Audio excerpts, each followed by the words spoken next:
ओम शांति, ओम शांति। आप सभी ठीक हैं? तो अभी जैसा कि हमको एकता बहन ने बताया, बहुत सारे प्रश्न थे और हमने आप सबके प्रश्नों को सुना भी था, लेकिन समय होता है उस अनुसार ब्रिजमोहन भाई सब से क्वेश्चंस भी सरोज दीदी ने पूछे आपके, लेकिन और भी गहरे प्रश्न हम लोग के मन में भी आए और अपने पुरुषार्थ से रिलेटेड भी सोच के आपके बीच में हमने प्रश्न रखे हैं और होप वो प्रश्न आपको अच्छे भी लगे और साथ में उसका उत्तर भी हमारे आदरणीय सरोज दीदी देंगे। फिर भी आपके मन में सब सुनने के बाद कोई प्रश्न फिर भी आए तो आप स्लिप लिख के एकता बहन को देना, हम देखेंगे और अगर समय मिला तो ज़रूर आपसे पूछेंगे। तो शुरू करते हैं। ओम शांति दीदी। दीदी, इस बार की कॉन्फ्रेंस भी चली और इस बार ORC में भट्टी भी बहुत सुंदर 4.5 दिन की चली और हमने कल पूरा दिन का साइलेंस भी रखा। टॉपिक भी था स्मृति से सिद्धि स्वरूप। तो दीदी, स्मृति में तो हम ब्राह्मण हैं, ये हमारा जीवन है और हमें फरिश्ता बनना है और सतयुगी दुनिया के लायक बनना है, जैसा बाबा ने कहा है दीदी। पर जैसे ज्ञान के पहलू को देखते हैं या बाबा भी पढ़ाई के लिए कहते हैं, आज भी बाबा ने आज की जो साकार मुरली थी पढ़ाई की और दोबारा से ध्यान खिंचवाया, तो बाबा ने कहा ज्ञान भी है, योग भी है, धारणा भी है और सेवा भी है। 4 सब्जेक्ट हैं और इन चारों ही मुख्य सब्जेक्ट को हमें अपने जीवन में लाना है। एक भी सब्जेक्ट की कमी हुई तो बाबा ने कहा कि हम पूरे संपूर्ण नहीं बन सकते। तो दीदी, ज्ञान की दृष्टि से पहले हम आपसे एक प्रश्न पूछते हैं, फिर योग की दृष्टि से पूछेंगे, फिर धारणा और फिर सेवा। तो 4 क्वेश्चंस 4 ही सब्जेक्ट पे हम आपके साथ लेते हैं। दीदी, पहला प्रश्न है जो बहुतों के मन में है और आजकल के समय पर हम देखते हैं बहुत सारे यूट्यूब पे क्लासेस आती हैं, बहुत सारी दीदियों की आती हैं, दादियों की भी होती हैं, अव्यक्त मुरली भी होती है, बहुत सारे और भी तरह तरह के होते हैं। तो ज्ञान की गहराई तो हमें बहुत अच्छे से हम सबको हो गई है, बहुत अच्छा। कभी कोई कुछ कहे तो ब्राह्मण ऐसे होते हैं कि जहाँ भी खड़े हो जाएं बाबा का ज्ञान स्पष्ट देते हैं।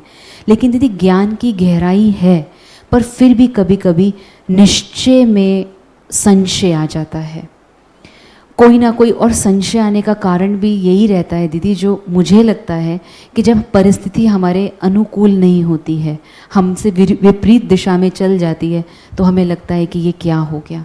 और बहुत सारी बातों में जब हम बाबा के बनते हैं, फिर हमारे साथ ऐसी ऐसी चीज़ें जो बाबा कहते हैं कार्मिक अकाउंट्स भी हमको क्लियर करने हैं, हमारे जब सामने आते हैं तो हमें संशय होता है। उसके ऊपर आप बताएं।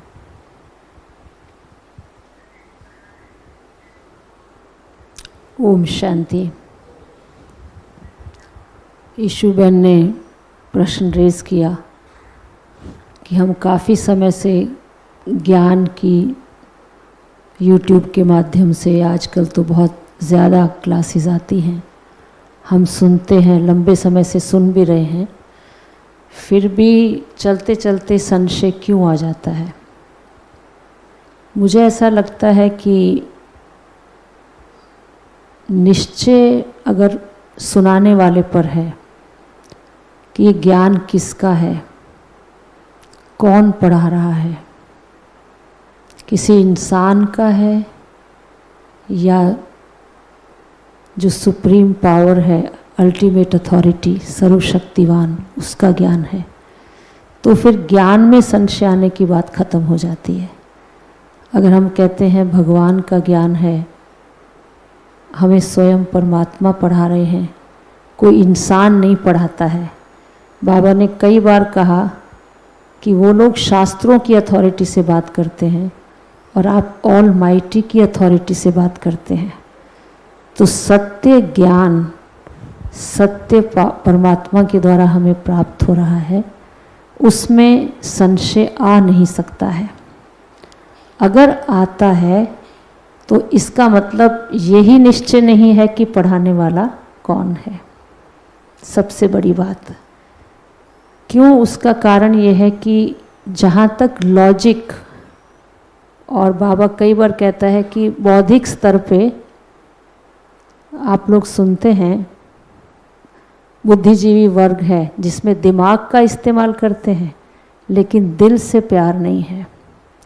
जिसका दिमाग से इस्तेमाल करते हैं उसको किसी ने लॉजिक दिया, वो थोड़े समय के लिए कन्विंस हो गया, लेकिन कुछ ऐसी परिस्थिति आई किसी व्यक्ति के द्वारा या किसी वैभव या एनवायरनमेंट ऐसा हुआ, वातावरण हुआ, तो उस समय उसमें उसको फेस करने की शक्ति नहीं होती है, तो उसको लगता है क्या ज्ञान है, ऐसे बोलेंगे क्या ज्ञान है।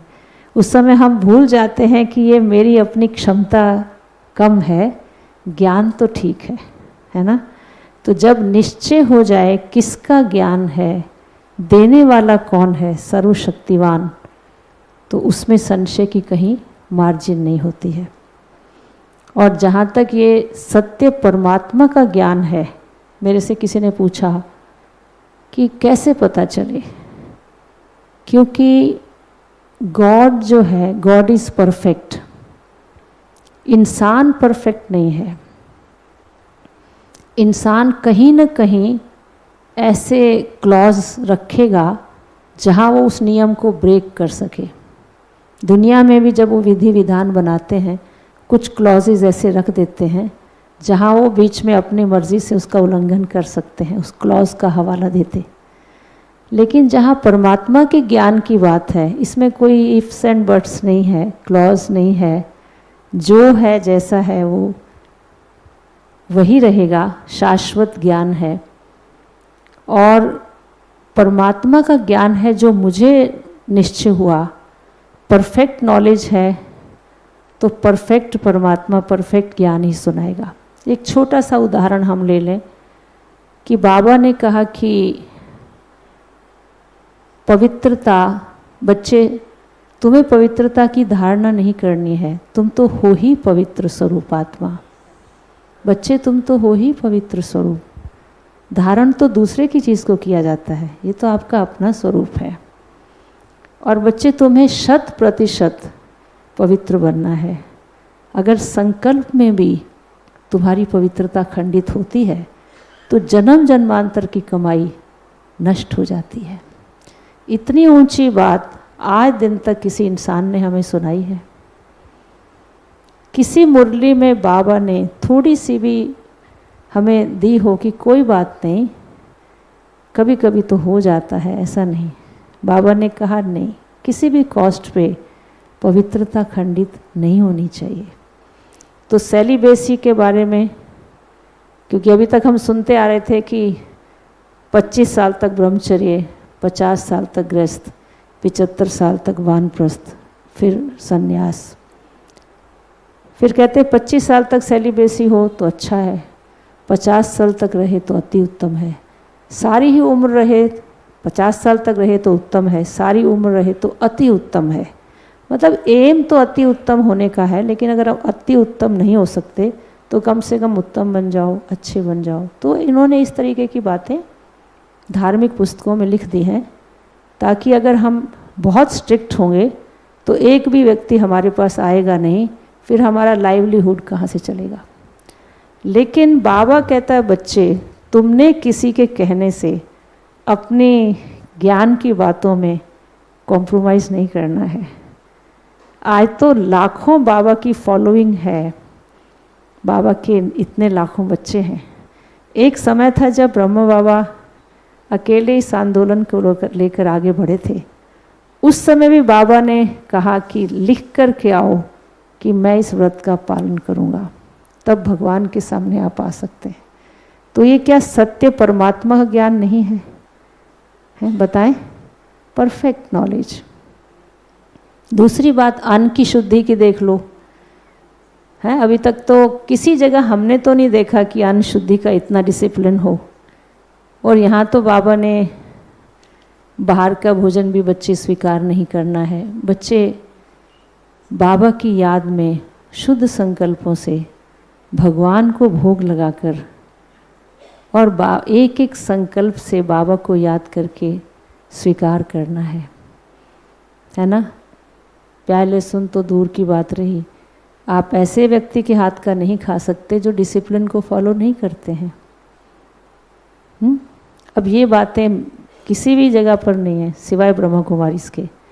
तो ये जो डिसिप्लिन है, और चाहे सेलिबेसी है, अन्न की शुद्धि है, हमारी रोज़ की, अब आप देखिए सत्संग में हज़ारों लाखों गुरु भी हैं, धार्मिक लीडर्स हैं, उनके भी प्रोग्राम होते हैं। वो यानी कि कोई पर्टिकुलर डे पर साल में इकट्ठे होते हैं और काफ़ी रश होता है, पहुंच जाते हैं, चलो आप चल रहे हैं आप भी चलें, सब एक दूसरे को देख के पहुंच जाते। पर यहाँ क्या है, यहाँ साल में 365 दिन सवेरे सही टाइम पे, एक्यूरेट टाइम पे आपको रेगुलर भगवान की मुरली का श्रवण करना है। इस प्रकार का डिसिप्लिन, बताइए, ये भगवान का ज्ञान नहीं है तो किसका ज्ञान है?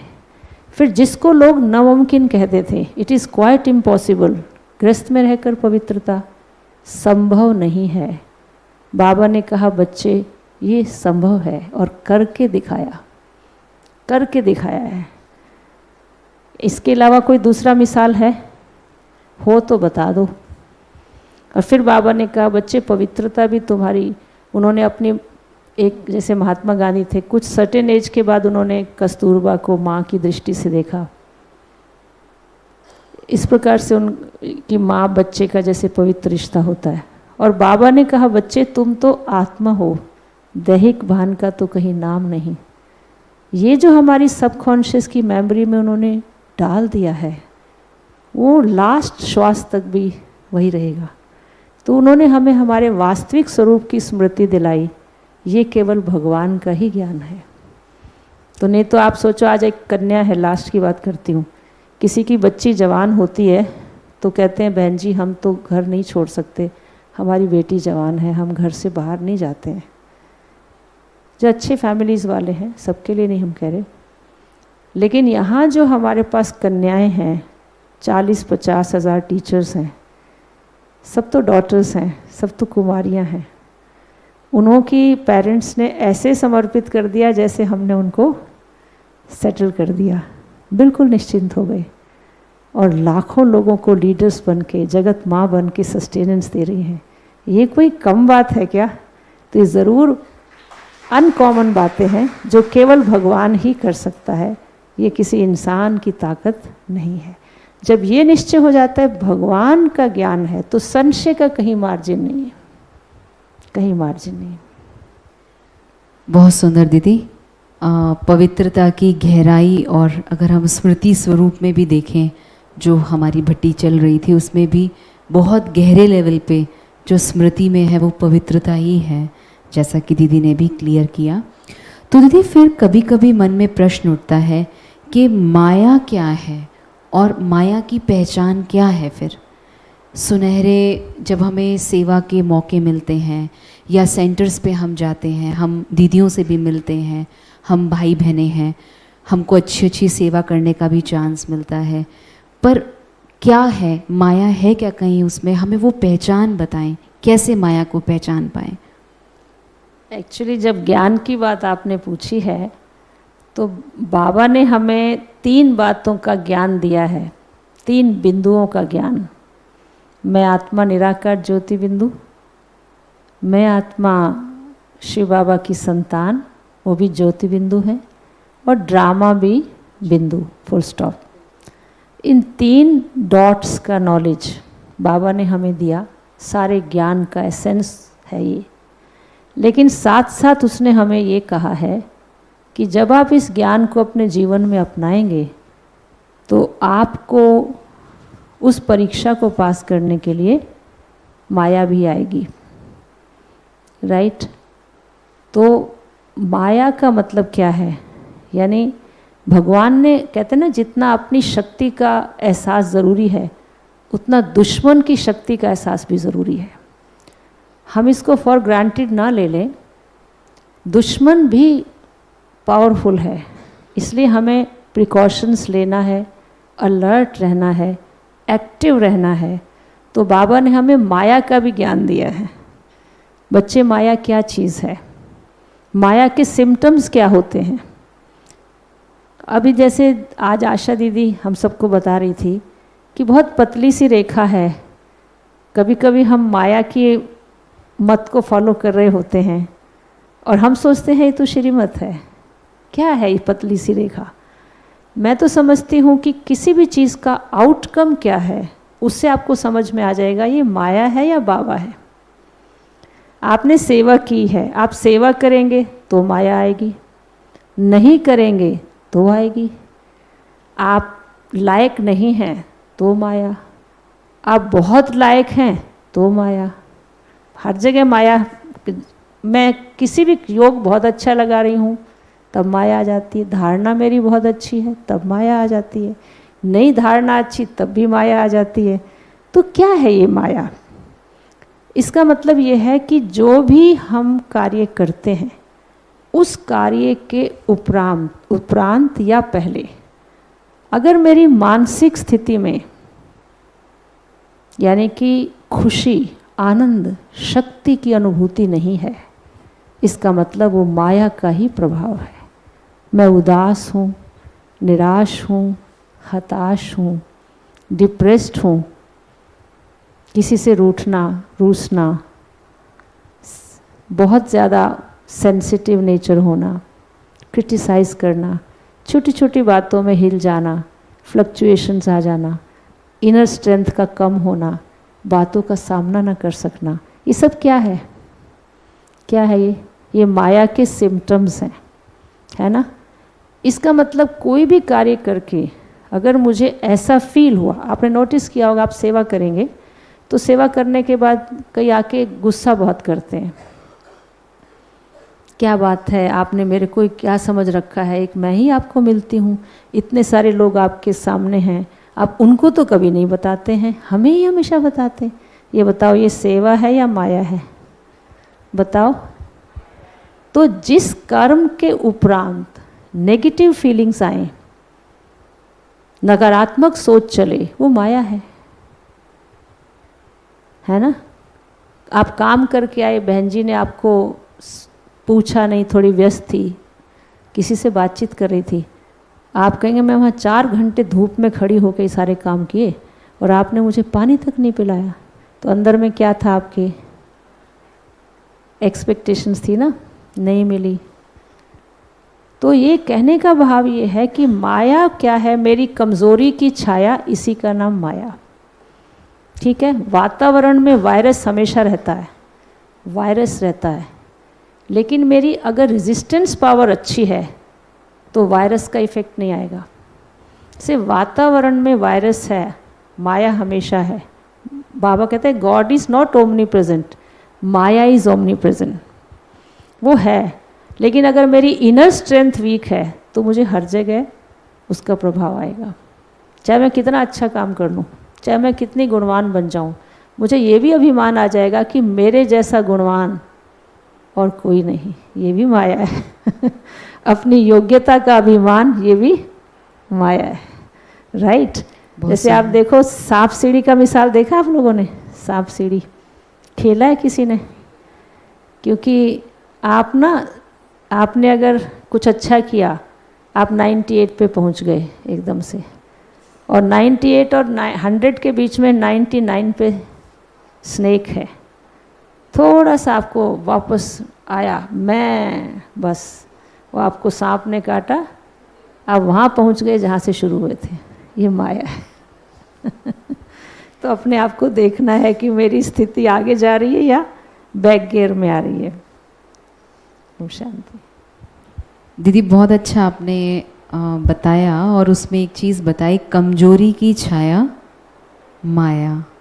तो ये है कि हमारी कमजोरी है, वो छाया है, और वही माया है। तो दीदी माया के तो बहुत से विकराल रूप हैं जो आपने हमें एक्सप्लेन किए, पर दीदी कभी कभी लगता है कि अगर हमारा योग नहीं लगता तो, और बहुत लंबे समय से हम पुरुषार्थी हैं, हम रेगुलर सेंटर भी जाते हैं, मुरली सुनते हैं, धारणाओं पे भी चलते हैं, पर लगता है कि जब योग में बैठते हैं तो अलग अलग तरह के थॉट्स आते हैं। और अभी 5 साल हो गए, 10 साल भी हो गए, और विंग में हम स्पार्क विंग में आते आते ये तो समझ में आ गया कि स्पष्ट हो गया है मैं आत्मा और मेरा पिता परमात्मा, और बिंदु रूप का अभ्यास। लेकिन जब करने बैठते हैं तो लंबे समय तक वो अभ्यास हम कर नहीं पाते, फिर थोड़ी निराशा आती है। तो दीदी योग क्या है? ये योग है, बाबा तो उसको याद कहता है कि योग वर्ड बोलो ही नहीं, याद। तो इसको गहराई से बहुतों के मन में ये प्रश्न है कि योग नहीं लगता, और योग लगता है तो खुशी उनको मिलती ही मिलती है, हमको भी मिलती है। तो योग क्या है, इसकी गहराई क्या है?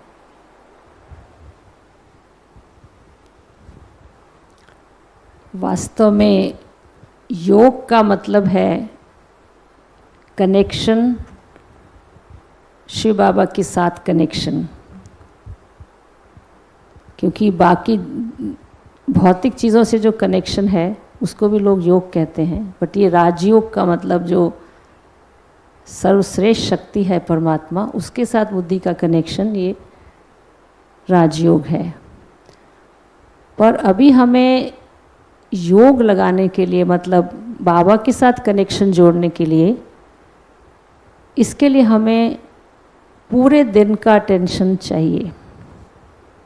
अगर हम दिन भर अपने दिनचर्या पर अटेंशन देते हैं तो आप बैठेंगे बाबा की याद में, और बैठते ही आप एकदम बाबा के प्यार में चले जाएंगे। आपको मेहनत नहीं करनी पड़ेगी। लेकिन अगर मैंने, जैसे इसलिए बाबा ने कई बार कहा, बच्चे अपने को आत्मा निश्चय कर मुझ बाप को याद करो। आत्मा निश्चय करने का मतलब ऐसा नहीं है कि मैं रिपीट करूं मैं आत्मा हूं, इस देह से न्यारी हूं। लेकिन जो आत्मा के 7 गुण हैं उसमें से केवल एक कोई गुण उठा लें आप, जो आपको, आपकी समझ में अच्छा लगे। मैं आत्मा शांत स्वरूप हूँ, आपने एक गुण उठाया और सारा दिन भर इस पर अभ्यास किया। मैं आत्मा शांत स्वरूप हूँ। जितनी भी आत्माएं मेरे संपर्क में आ रही हैं, मैं उस स्वरूप में स्थित होकर उन आत्माओं की भ्रिकुटी में उन्हें भी उस स्वरूप से देख रही हूँ। उसमें कई तरह की बातें आती हैं। हो सकता है वो मेरे मनपसंद बातें हों, हो सकता है वो ना भी हों। लेकिन मैंने अपने मन को सवेरे बता दिया है कि देखो बहुत सारी बातें आएंगी, लेकिन आपको रिएक्शन में नहीं आना है। साक्षी भाव से बिल्कुल शांत रहना है। अब मैं अगर ये प्रैक्टिस सारा दिन करती हूँ, सारा दिन, तो आपको ना कशिश होगी, खींच होगी, अट्रैक्शन होगा।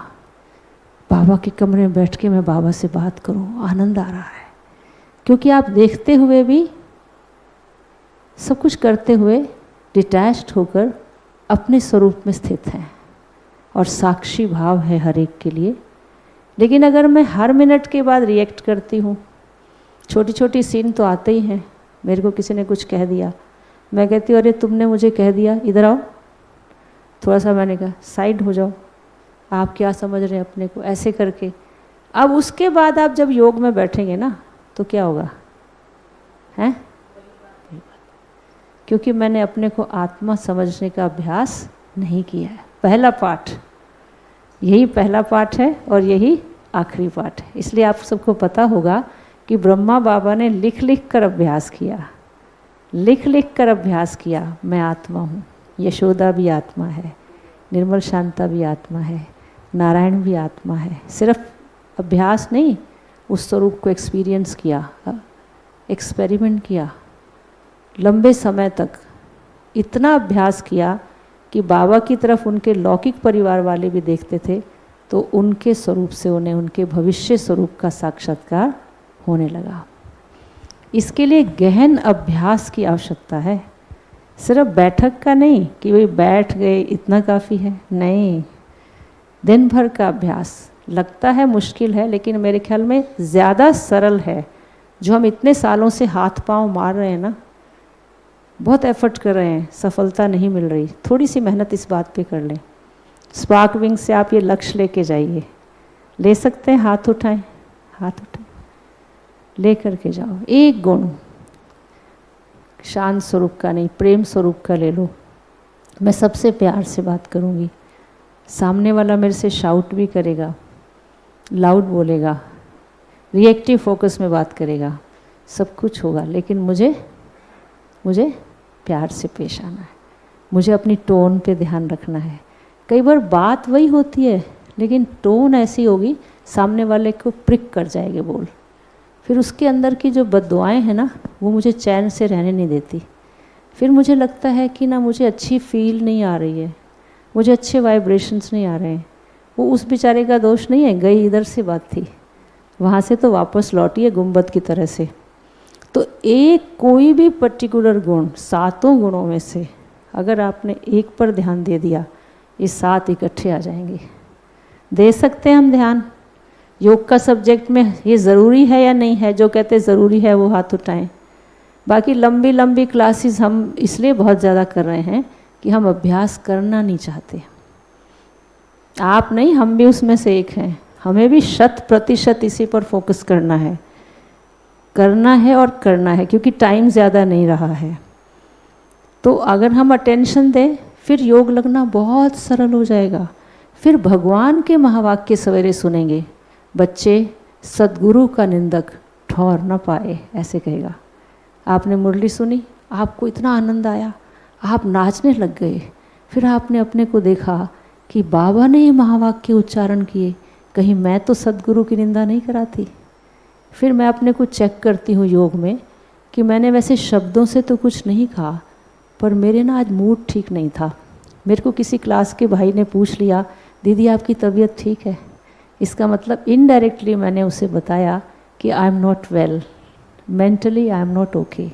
तो ये मैंने बाबा की निंदा कराई, है ना। छोटी छोटी बातों में आप देखो, कई बार लोग कहते हैं ये बेचारे, हमें कोई बेचारा कह दे, बेचारे तो खुद है वो, हमको बेचारा कहे। इतनी ऊंची ताकत के रिप्रेजेंटेटिव हम हैं, हमारे सामने आते ही लोग दंडवत प्रणाम करें। कि अभिमान की बात नहीं है, ये बड़ी गहरी बात है कि हम अपने कर्म से उन्हें वो करके दिखाएं, उस स्वरूप में स्थित होके दिखाएं। ये नहीं है कि हमने कोई अभिमान दिखाना है। इसलिए गीत बहुत अच्छा है, हम सा नहीं कोई ज़माने में, रचता रचना का ज्ञान जिसे, पर ऐसा भी बनना होगा नहीं कभी अभिमान जिसे। यानी हमारे जैसा दुनिया में कोई नहीं। I am proud of my Baba and knowledge, लेकिन मुझे ऐसा भी बनना है कि कोई अभिमान नहीं होना चाहिए मुझे। इसलिए बाबा ने कहा, बच्चे बच्चे तुम भी ऐसे थे। पहले कहेगा बच्चे तुम तो रचता रचना का ज्ञान जानते हो, फिर बाबा कहते बच्चे पहले तुम भी ऐसे थे। ये कहने की क्या आवश्यकता है बाबा को कि अपने ज़मीन से पे अड़ के रहो, अभिमान में मत आना, दूसरों को देख के खिल्ली मत उड़ाना। तुम भी उस कैटेगरी से आए हो, आज अच्छे बन गए हो, आज अच्छे बन गए हो, तुम दूसरों को भी अच्छा बनाओ। ठीक है ना? बोलो ठीक है। ऐसा बनना है, ऐसा नहीं है कि सिर्फ थ्योरी थ्योरी थ्योरी, उससे नहीं काम चलेगा। अभी अपने पर अटेंशन देने की ज़रूरत है, तब योग लग जाएगा। और भी बड़ी सारी बातें हैं, फिर तो इसी पर नहीं, आगे बढ़ो। आगे क्या क्वेश्चन है? लास्ट ही प्रश्न और लेते हैं, और फिर एक और आया है, पर जो भी दीदी बता रहे हैं यहाँ पर, इसलिए बहुत सारे प्रश्नों का सार होता है कि हम जो 7 गुणों का दीदी ने कहा वो बने। और एक बात मुझे याद आती है, कोई बड़े थे जब मधुबन हम मिल रहे थे, तो दादी थे, मुझे ऐसे याद तो नहीं है कौन से दादी थे, तो दादी कहती थी अगर कोई आपको देख के कहता है ना बेचारा, तो वो गलत नहीं है। आपके व्यवहार से या आपके रुहाब से, आपकी अपनी रूहानियत से उनको ऐसा दिखना चाहिए कि वो बेचारा आपको बोले ही नहीं, उनको लगे कि इनके पास तो ऐसी कोई शक्ति है जो हम भी शक्तिशाली बन मतलब जाए। ये जो बेचारे की बात निकली ना, तो हम जैसे हमारी बड़ी बहन जी थी, वो हमेशा कहती थी कि किसी की जीवन से ना त्याग दिखता है और किसी की जीवन से भाग्य दिखता है। अब जिसकी जीवन से त्याग दिखता है ना, कहते बेचारे इनका बहुत त्याग है, वैसा बनना कोई भी नहीं चाहता, तो वो डर के भाग जाते हैं। फिर दूसरा कहते हैं कितनी भाग्यशाली आत्माएं हैं, luckiest soul in the world. फिर नज़दीक आएंगे, नहीं आप लोग कैसे रहते हो, हम आप जैसे बन सकते हैं, हम आपके पास आ सकते हैं ना, ऐसे पूछते हैं लोग। तो इसका मतलब भाग्य में त्याग तो समाया ही है, नो डाउट, लेकिन मेरे स्वरूप से अगर भाग्य नज़र आता है तो हमारे जैसे बनने के लोग प्रयास करेंगे, और सिर्फ त्याग ही दिखाई देगा तो कोई नज़दीक नहीं आएगा। छोड़ना कोई नहीं चाहता, पाना सब कुछ हर कोई चाहता है, ठीक है, तो प्राप्ति दिखाई दे। बहुत सुंदर। तो हम इसको अनुभव भी करें, और 7 गुणों में से बहुत सुंदर कहा कि अगर एक भी गुण की धारणा हमारे अंदर हो जाएगी, या हम रोज प्रैक्टिस भी करें, दीदी मुझे लगता है ये भी पुरुषार्थ है। जैसे आता है ना, अभ्यास का है ना, रोज के लिख लिख के अभ्यास, और ये पुरुषार्थ है दीदी, कि ये हम कहते हैं ना क्या पुरुषार्थ करें, आप दीदी आज बताओ हम क्या पुरुषार्थ करें। तो रोज का भी ये 7 गुणों को भी ले लिया, एक एक गुण, तो ये भी पुरुषार्थ है। लास्ट दीदी बिल्कुल प्रैक्टिकल लेते हैं, क्योंकि बहुत सारे प्रश्न भी कल इसी पे थे, जो समय का अभाव था तो नहीं पूछ पा रहे थे। दीदी सेवा, बाबा कहता है सेवा हमें जब मिलती है, चाहे हम गृहस्थी हैं, चाहे हम ट्रस्टी हैं, जैसे भी हैं, जब सेवा, बाबा सेवा देता है तो हमें देही अभिमानी बनाता है। लेकिन आजकल के समय पर देखें तो सेवा से हम देही अभिमानी के बजाय देह अभिमान में आना ज़्यादा शुरू हो गया है। ये सूक्ष्म है, जो बाहर से तो नहीं दिखता, फिर जब बड़े गाइड करते हैं तो समझ में आता भी है, लेकिन तब तक समय बहुत निकल जाता है और हम उसके पश्चाताप की ओर भी चले जाते हैं, जैसा आज बाबा ने वरदान में भी कहा। तो क्या करें दीदी, सेवा तो क्योंकि विस्तार को पा ही रही है, और इधर बाबा कह रहे हैं समेटना शुरू कर दो, तो दोनों चीज़ें आ रही हैं। समेटें तो कैसे, और सेवा बढ़ाएं तो बिना देह अभिमान के बढ़ाएं, वो कैसे? अभी कल या आज तक, कल भी बाबा ने मुरली में कहा कि सेवा देही अभिमानी बनाती है ना। तो इनका ये कहने का भाव है कि सेवा देही अभिमानी बनाती है, लेकिन कौन सी सेवा देही अभिमानी बनाती है? क्योंकि भगवान के महावाक्य तो सत्य ही हैं, वो तो सत्य ही होंगे। कौन सी सेवा देही अभिमानी बनाती है? जब सेवा आप करते हैं तो अगर आपके अंदर सेवा करते ये आता है, शुक्रिया बाबा, आपने मुझे भाग्य बनाने का मौका दिया। क्या सोचना है? शुक्रिया बाबा, आपने मुझे विश्व कल्याण के परिवर्तन के कार्य में अपना साथी बनाया, मेरा मान बढ़ाया, मेरा गौरव बढ़ाया। मैं तो इस काबिल न थी, कदरदानी आपकी, मेहरबानी आपकी। बाबा मैं आपके अंग संग रहूं, बस मुझे इतना ही चाहिए। जो सेवा हो, थैंक्स बाबा। तो आप देही अभिमानी बनेंगे। क्या करना है? थैंक्स बाबा। और अगर हमारे अंदर बाबा करवा रहा है, करावनहार करा रहा है, करनहार हम किए जा रहे, ये भाव है तो आप देही अभिमानी बनेंगे, है ना, देही अभिमानी स्थिति है। लेकिन अगर सेवा करते मैंपन आ गया तो क्या बन जाएंगे? बोलो, देहाभिमान। ये ध्यान रखना है। सेवा का मौका मिला तो ये नहीं है कि मेरे बिना बाबा का कार्य कैसे होगा। बाबा मेरे जैसे तेरे पास लाखों, तेरे जैसा मेरे पास एक। बाबा सुन ले, मेरे जैसे तेरे पास लाखों। थोड़ा सा अभिमान आया, रिप्लेस हो जाएगा, वो अपॉर्चुनिटी गायब हो जाएगी। पर तेरे जैसा मेरे पास एक है, इसलिए मैं तो आपको कभी भी छोड़ूंगी नहीं बाबा, मुझे आप ऐसा मौका देते रहें। ये आप देही अभिमानी बनेंगे, ठीक है। और सेवा करते क्या सोचना है? क्या सोचना है? क्या सोचना है? मैं मेवा खाकर आई हूँ, सेवा करके नहीं आई। क्या कहे? मैं मेवा खा के आई। आज तो बहुत बढ़िया मेवा था, आनंद आ गया, है ना। तो आप लोग घरों से आते हो, ORC में आते हो, मधुबन जाते हो, सेवा करके कितने खुश होते हो, नाचते हो, कहते दीदी बड़ा अच्छा लगा, नेक्स्ट टाइम फिर भेजना, है ना। ऐसे घर में भी क्या समझना है? हम सेवा पर हैं। क्या समझना है? ये चाहे आपके 4 बच्चे हैं, आपके युगल हैं, इन 5 आत्माओं की सेवा के लिए बाबा ने मुझे इस सेवा स्थान पर निमित्त रखा है। बाबा ये आपके बच्चे हैं, मैं केयर टेकर हूँ, आप आदेश करें इनका सस्टेनेंस कैसे होना चाहिए, जैसा आप कहेंगे बाबा वैसे हम करेंगे। तो घर को भी क्या बनाओ, सेवा स्थान बनाओ। फिर आप कभी ऐसा फील नहीं करोगे क्या करें, बंधन है, मैं तो बहुत तंग हो गई बाबा, 5000 साल पहले भी इनके साथ मेरा पाला पड़ा था, आज भी पड़ा है, 5000 साल के बाद भी पड़ेगा। बहुत बाबा दर्दनाक बात है ये, मैं तो बहुत दुखी हूँ, इनसे तो मुझे छुड़ा ही देना ऐसे करोगे तो सेवा भाव नहीं रहेगा ठीक है ना। तो जानकी दादी हमेशा कहती थी कि पुराना हिसाब सेटल करो, आगे के लिए कोई हिसाब ना बने, इस बात का प्रयास करो। तो सेटल तब होगा जब हम क्या करेंगे, बाबा ये आपके बच्चे हैं, आपने मुझे यहाँ इंस्ट्रूमेंट रखा है, आप इस इंस्ट्रूमेंट का इस्तेमाल करें बाबा, इन बच्चों को आगे बढ़ाएं। तो आप देखेंगे एक मेरा, मैं आपको बता रही, एक बहन थी, उसके घर में ना मतलब कशम कशा रहती थी, घर वाले उसको मतलब घर वालों के साथ वो एडजस्ट नहीं कर पा रही थी, कोई भी कारण हो सकता है।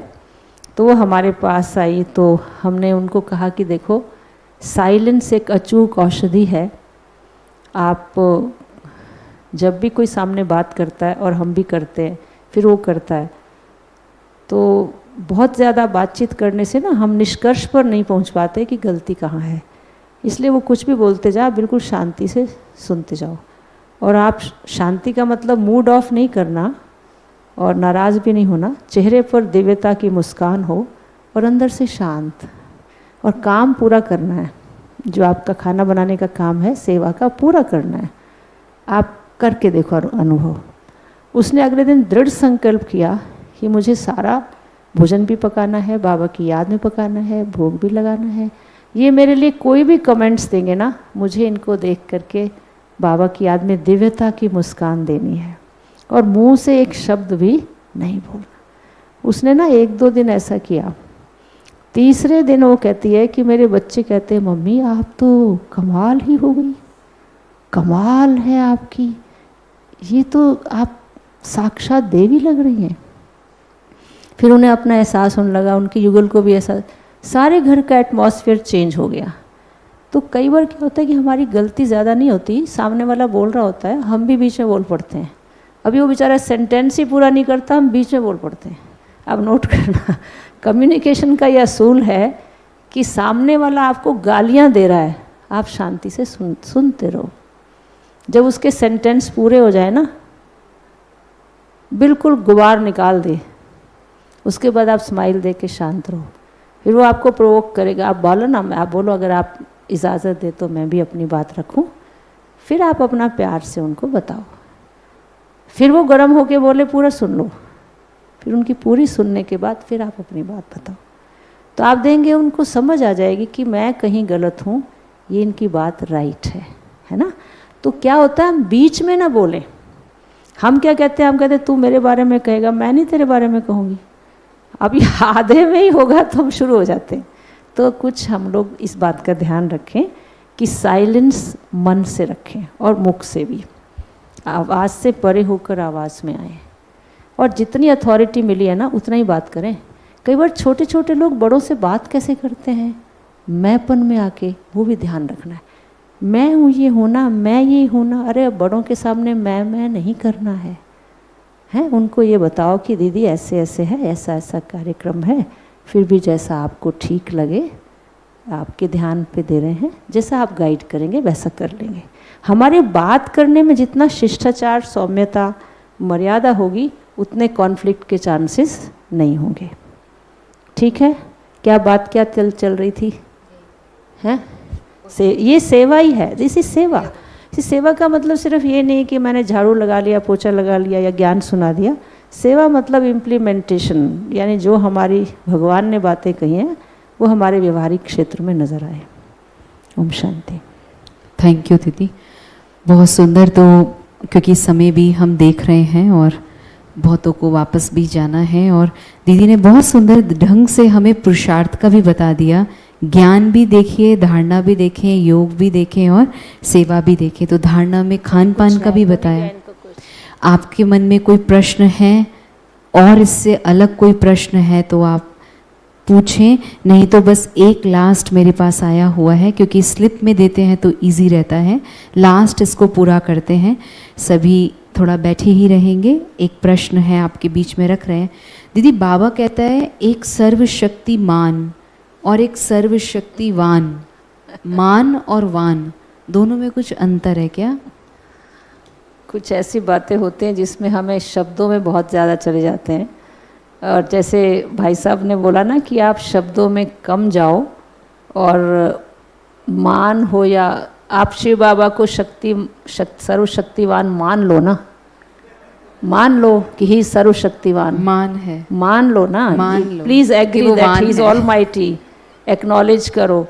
इन बातों में बहुत ज़्यादा वो नहीं होता है। बात सारी ये है, एक बार मेरे से किसी ने पूछ लिया ऐसी बात, हम छोटे होते थे तब, नए नए आए थे, तो हमने भी हम थोड़ा सा गंभीर शुरू से ही थे, मतलब ज़्यादा टॉकेटिव दुनियावी तरीके से नहीं थे। ज्ञान के तरीके से तो हम डेप्थ में जाते थे, इन दुनियावी बातों में नहीं थे। तो क्या हुआ कि हम एग्जीबिशन समझा रहे थे, उसने कहा बहन जी वो अशांत और दुखी परिवार और शांत और सुखी परिवार। अब यहाँ पर जो ये महिला है ये रोटी पका रही है, अशांत और दुखी परिवार, और फिर यहाँ पर जो है पूड़ियाँ बन रही हैं, वो नीचे है ना शांत। तो हम उनको बताते हैं कि भाई जब वो घर में जैसे वो मदर बेलन उठा के मार रही है, फिर उसके बाद ब्रह्मा कुमारी आती है, उनको ज्ञान सुनाती हैं, फिर वो ऑफिस में बैठे भी परमात्मा की याद में कर्म कर रहे हैं, वो घर में बैठे खाना पका रही हैं, फिर वो अशांत परिवार शांत और सुखी परिवार बन गया। अब उसकी उस ब्रॉड एंगल को ना देख के वो कहता है बहन जी मुझे आपसे ये पूछना है, यहाँ ये रोटी क्यों पका रही है और यहाँ ये पूरी क्यों बना रही है? देखो इसका कोई धारणा से मतलब नहीं। फिर हमारे कोई बाबा ने टच किया, एक सेकंड के लिए हम बाबा की याद में गए। तो मैंने कहा देखो भैया यहाँ प्रॉस्पेरिटी है इसलिए पक्की रसोई है और यहाँ ना अभी बैगरी पार्ट इसलिए है कि जहाँ प्योरिटी नहीं है वहाँ प्रॉस्पेरिटी नहीं है, यहाँ लड़ाई झगड़ा दंगा फसाद है। तो उनको इतना मिल जाए काफ़ी है, ये भी ऊपर वाले का शुक्रिया, सूखी रोटी मिल जाए। बाकी अगर आपके अंदर प्रॉस्पेरिटी तब मिलेगी जब आप परमात्मा की याद में रहेंगे। इसे दोनों के भोजन में भी अंतर है। तो कहता है ठीक है एक बार किसी ने मेरे से कश्मीर में प्रश्न पूछा कि आप कहते हो, ये बताओ, आप कहते हो कि हमारा साथी सर्वशक्तिवान है और हमने अपने जीवन को उस पर समर्पित कर दिया है और उसने हमें अपना जीवन साथी बना लिया है, फिर आप टीका क्यों नहीं लगाते, तिलक? तो मैंने कहा कि आपने बहुत बढ़िया क्वेश्चन किया। देखो मैंने कहा टीका सुहाग भाग की निशानी होती है और वहाँ वो बहनों को तिलक इसलिए लगाना पड़ता है कि वो बता रही हैं कि मैं सुहागवती हूँ।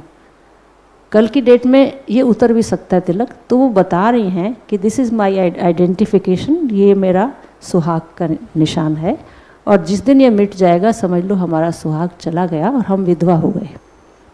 हमारे यहाँ हम सदा सुहागिन हैं, इसलिए मेंशन करने की ज़रूरत बेचारा, मैंने कहा हम सदा सुहागिन हैं, हम चले जाएंगे हमारा सुहाग नहीं जाएगा, था है और रहेगा। कहते ये बात है। ऐसे ऐसे प्रश्न बहुत पूछते थे लोग, जैसे पूछते वैसे उनको आंसर भी करना है। ओम शांति। तो दीदी मान लिया कि सर्वशक्तिवान है वो, ये चीज़ को मान लिया, तो जिसका भी प्रश्न था वो उसको मान लिया। मानने में ही क्या है ना।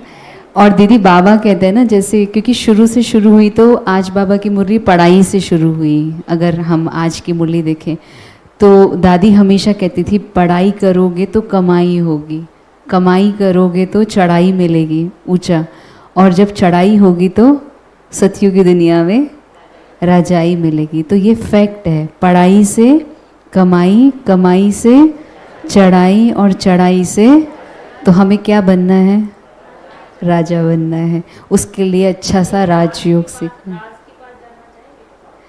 एक राज की बात जानना चाहेंगे, राज की बात तो मुझे भी नहीं पता। राज की बात यह है कि जीवन में कामयाब होने के लिए मेहनत तो करनी पड़ती हर एक को, बिना मेहनत के कोई कामयाब नहीं हो सकता। जो बच्चे पहले मेहनत कर लेते हैं, स्टूडियस होते हैं, और पढ़ाई पर फोकस्ड अटेंशन के साथ पढ़ते हैं और इतना गंभीर होते हैं पढ़ने में कि पूरी दुनिया का त्याग करके, संन्यास करके एकदम पढ़ाई, उसके लिए वो कितनी शादियाँ, पार्टियाँ कुछ भी हो रही हो उस पर ध्यान नहीं देते और पूरा पढ़ाई करते हैं और वो बाद में कंफर्टेबल जीवन जीते हैं। अपनी कुर्सी पे बैठ के उनके सिग्नेचर की इतनी वैल्यू होती है और रिस्पेक्टेड लाइफ है उनकी और लाखों का पैकेज उनके हाथ में रहता है। और जो पहले मस्ती मारते हैं, ठीक है, पतंग उड़ाते रहते हैं, वो तगारी करने के बाद ज़िंदगी भर उन्हें उनके हाथ में रोने के अलावा कुछ नहीं आता है। तो या तो आप पहले मौज कर लो या आप बाद में। तो आपको क्या पसंद आएगा, पहली मेहनत या बाद में? पहले मेहनत करनी है, बिना मेहनत के कुछ नहीं मिलने वाला। हमने अपनी बुद्धि में बिठा दिया है कि मेहनत तो करनी है, अभी कर लो। ऐसा ना हो कि मेड्स एंड सर्वेंट्स बनना पड़े और पूरे 21 जन्मों तक उसी कैटेगरी में आना पड़े।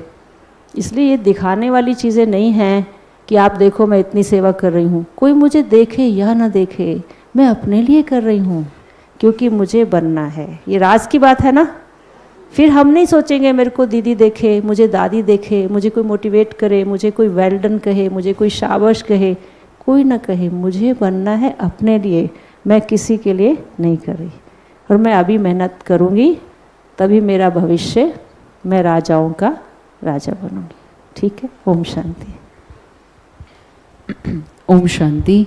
थैंक यू दीदी, बहुत ही धारणा युक्त, राजयुक्त, योग युक्त तरीके से आपने हमें बताया और चारों ही सब्जेक्ट्स में हमारे क्वेश्चंस होते ही हैं और हमें ऐसा लगता है कि हमको सारा क्लियर हो गया, ज्ञान से लेकर ज्ञान, योग, धारणा और सेवा। बहुत सुंदर। ये क्रिएशन भी दीदी का था कि इस तरीके से हम इसको पूछा जाए ताकि हर एक भाई बहनों के जो भी छोटे छोटे भी प्रश्न हैं, बहुत अलग अलग रूप से नहीं लेकिन उसमें हम उसको पूरा कर दें। और आपकी इतनी योग की साधना रही कि बाबा ने इतना अच्छा वातावरण भी ORC में कर दिया है। तो हम 2 मिनट प्यारे बाबा को याद करते हैं। और दीदी थैंक यू कि आज का दिन भी समापन का दिन है लेकिन आज भी हमको इतना भरपूर किया आपने, बहुत अच्छा। और थैंक यू दीदी कह रहे हैं आपका भी कि आप इतनी रुचि से यहाँ बैठे हैं। सच में जब रुचि से सुनने को बैठते हैं ना भाई बहनें चात्रक होके, तो जो सुनाने वाला है उसको भी बहुत अच्छा लगता है कि नहीं उनको और क्या दे दें जो वो यहाँ से लेकर जाएं। तो अभी 2 मिनट प्यारे बाबा को याद करते हैं और शरबत का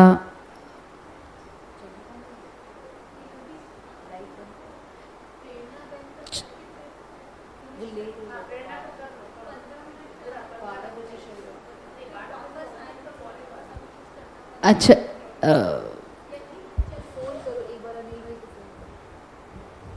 ओम शांति। अभी 2 मिनट योग शुरू करते हैं। आप में से अभी सभी